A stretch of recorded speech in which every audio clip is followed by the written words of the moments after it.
Welcome back to our channel. We thank you for joining us on this journey. And today we have another special treat. Yes. Last week we did 4 things to know about someone who has experienced child loss. And so this week we want to do 4 things to know about someone who has experienced infertility. Mm-hmm. You know, and so this is for family members, loved ones, Yes. or if you are going through infertility yourself. These are 4 things that you should know. Yes. The first thing that you should know for someone who is experiencing infertility is that you can grieve a child that you never had. And I feel like a lot of people don't understand that because, they're like, okay, you can always adopt. That's something I got. You can always adopt. Maybe it wasn't in God's will for you to have a child. And you don't understand the burden and the void of not being able to bear a child until you're in that position. And it is very possible to grieve a child that you have not held, that you have not, been able to love yet. But that love begins with the inception of the idea of, I want to have a child. That love for your child grows immediately before your child even comes into this world. So it's hard to explain that to people who can easily have children or who may not want children because it's not something that they've had to experience. But it definitely impacted me a lot because I knew from a young age that I wanted kids, that I was meant to have kids. So every year that went by after my marriage that it wasn't happening and it wasn't coming, it didn't dissipate the love that I had for my child. And so I began to grieve. I began to grieve my empty womb, and I began to grieve, my husband and I not being able to share in this bond and in this journey together.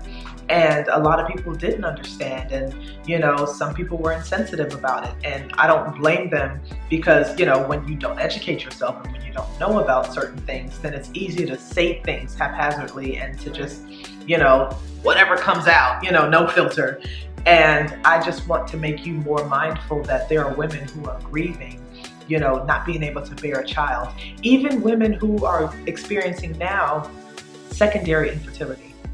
That does not change the grieving process for them. Just because they were able to have a child the first time and they're unable to get pregnant now, it doesn't mean that they cannot grieve for their empty womb. Yes, they are grateful for the child that they have, but they know that there's more and they have love in them to give to a child that they want to birth from themselves. So don't take that away from them.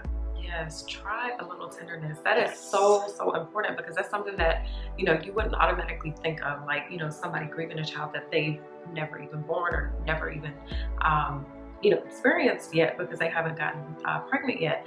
And so, of course, if you think about it without, that perspective, you think, oh, that's bizarre, how can you grieve a child that is not here or that never was here? But that is like so key, just because you have so much love that you want to pour into this child, you want this child so much, like you can literally grieve for, a thing that is not even in existence yet. Exactly. So yes, just be kind and be mindful of those things. Please. And the second thing that I would say you guys should know about someone who may be experiencing infertility is that your perception of your self-worth and your value is diminished.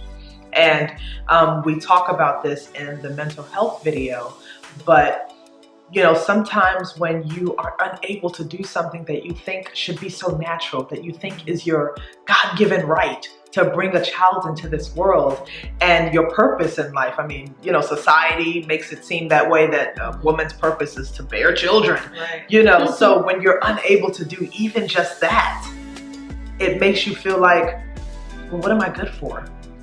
What's my worth? What do I have to give to this world? What do I have to give to my husband?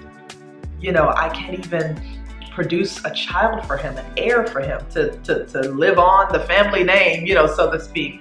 And so you begin to doubt yourself. You begin to think of yourself as, unworthy. You begin to think of yourself as worthless, and you're wondering, what's the point?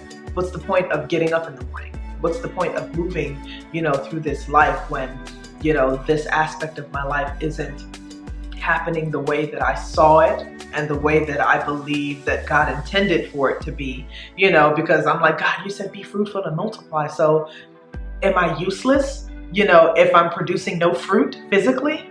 And so you start to, wonder about that, and your perception of yourself starts to change. And so that's another thing, goes back to, being kind and being really mindful of what you say, because you can think, oh, well, you can adopt. And that plays into what they're already feeling, like, oh, I can't bear this child. I can't, bring this fruit into the world. And so it kind of plays into that. So, just, we can't iterate this enough, or emphasize it enough. Like, just be kind and be mindful of your words, because you never know what someone is, experiencing. And if they are in the moment of where they have a lot of self-doubt and this perception is, playing over and over in their mind, and you play into that, then you just never know where it will lead. It's like you're helping them to dig their own grave. You're helping them to put themselves further into that dark place that they really should be trying to get out of. And that leads me to my third thing that I wanted to talk about, is that there is joy on the other side. There is joy that you can experience while you're waiting. And, I had to find that within myself, and kind of reacclimate myself to, my relationship with God, reconnecting myself to my friends, and, feeling, the love and the space that in that waiting, with things that were positive, with things that were, helping me to grow and to learn. I went back to school. My husband and I traveled, and we enjoyed just dating each other and being each other's presence. I went on girls' trips and hung out with my friends. I went to go visit my mother more often, feeling that void and allowing yourself to feel joy and to be okay with where you are while you're waiting for your opportunity, and being okay if the opportunity doesn't come, because I had to face that reality, and I have to say to myself, am I okay if this doesn't happen? Am I going to be okay with not being able to have kids?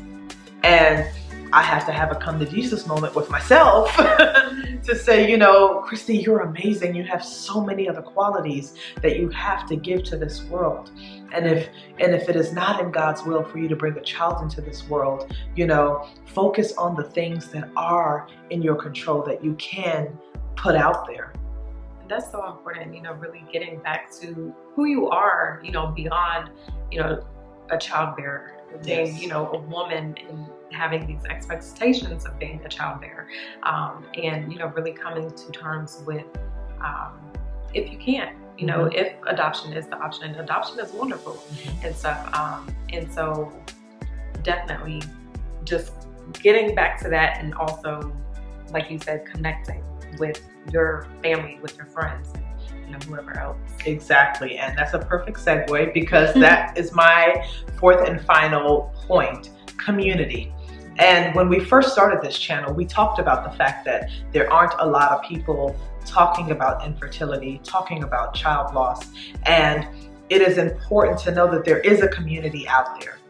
And more women are coming out and talking about it, and more women of color, because that was important for me. When I was going through it, I didn't see a lot of women like me. And so it was very important for me to come out and say, hey, I'm Christi Gaskins, and I'm suffering from infertility. And it's something that I'm going through. And if you are like me going through it, let's get together. Let's support each other. Let's know that we're not alone in this, and that, each day we make a step towards finding our joy and finding our peace in the midst of whatever it is that we're going through. And it's okay, as long as you have community around you. Yes, and that's something that we also cannot emphasize enough, that, community is important, especially when you are grieving, when you are going through this journey, just having people that you can rely on, your support system. And, like we always say, we are willing to be that support system. We always respond to our messages, and, we thank everyone who has, spoken to us, or, sent us messages of encouragement, or even just saying, thank you for sharing your story, because I felt as if I was alone in that journey, and that was, you know, the intention of the channel, to make sure that you do not feel as if you are alone in your journey. And so, you know, we are your community. Yes. So we want to thank you guys for watching and listening, and we hope that, you know, you have become more enlightened by what we've had to say and share with you. And know that if you are struggling with infertility, you are not alone. We are in this together. Absolutely. One step at a time. One day at a time. We're in this together. Love you guys.